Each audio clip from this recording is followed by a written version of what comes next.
Zee 24 तास एक पाऊल पुढे। हॉस्पिटल कोणतेही असो तिथे रुग्णांना चांगल्या वैद्यकीय सुविधा देण्यावर सर्वाधिक भर असायला हवा। पुण्यातील ससून या शासकीय रुग्णालयात मात्र अगदी विरुद्ध स्थिती आहे। इथे एकीकडे वैद्यकीय सुविधांची प्रचंड आबाळ आहे, तर त्याच वेळी दुसरीकडे तब्बल 50 लाख रुपये खर्च करून हॉस्पिटलचे डीन डॉक्टर अजय चंदनवाले यांच्या केबिनचं नूतनीकरण करण्यात येत आहे। हॉस्पिटलचे डीन आहेत डॉक्टर अजय चंदनवाले। त्यांच्या केबिनच्या नूतनीकरणाचं काम सध्या सुरू असून त्यावर जो खर्च केला जातोय त्याचा आकडा ऐकून तुम्हाला धक्का बसल्याशिवाय राहणार नाही। केबिन नूतनीकरणावरती तब्बल 50 लाख रुपये खर्च केले जात आहेत। या 50 लाखांची कशी उधळपट्टी केली जातीये हे ऐकलं तर तुम्हाला आणखी एक धक्का बसेल।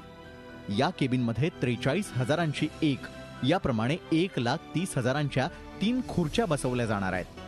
हा झाला खुर्चीचा खर्च। इतर खर्चांवरही जरा नजर टाकूयात। डीन यांचं टेबल 90,000 रुपये, वॉश बेसिन 99,000 रुपये, स्टेनो टेबल 1,05,000 रुपये, स्टाफ चेअर 1,07,000 रुपये, कॉन्फरन्स चेअर 3,30,000 रुपये, वॉल पॅनलिंग 11,93,000 रुपये, टाईल्स 4,72,000 रुपये। डीन यांच्या केबिनवरची उधळपट्टी समोर आली आहे ती माहिती अधिकारात।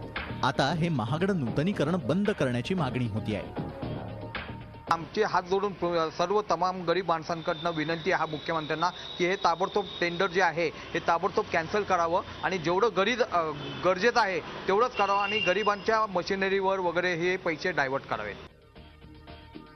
डीन यांच्या केबिनवर अशी लाखोंची उधळपट्टी होत असताना हॉस्पिटलच्या वैद्यकीय सुविधांची काय स्थिती आहे ते पहा। सीटी स्कॅनची 2 मशीन बंद, डोळे आणि कान नाक घसा विभागाच्या ऑपरेशन थिएटरचं नूतनीकरण रखडलं, हॉस्पिटलकडे कॅथ लॅब नाही, ट्रोमा युनिट देखील नाही। या सर्व वैद्यकीय सुविधा अशा अवस्थेत असण्यामागचं कारण आहे निधी उपलब्ध नसणं। केबिनच्या नूतनीकरणाच्या कामाला 2010 मध्येच मंजुरी मिळाली आहे आणि त्यावेळी मी डीन या पदावर नव्हतो असं डॉक्टर अजय चंदनवाले यांचं म्हणणं आहे। मात्र डीन अजय चंदनवाले असतील किंवा पीडब्ल्यूडीचे अधिकारी यापैकी कोणीही या विषयावर कॅमेरासमोर बोलायला तयार नाही।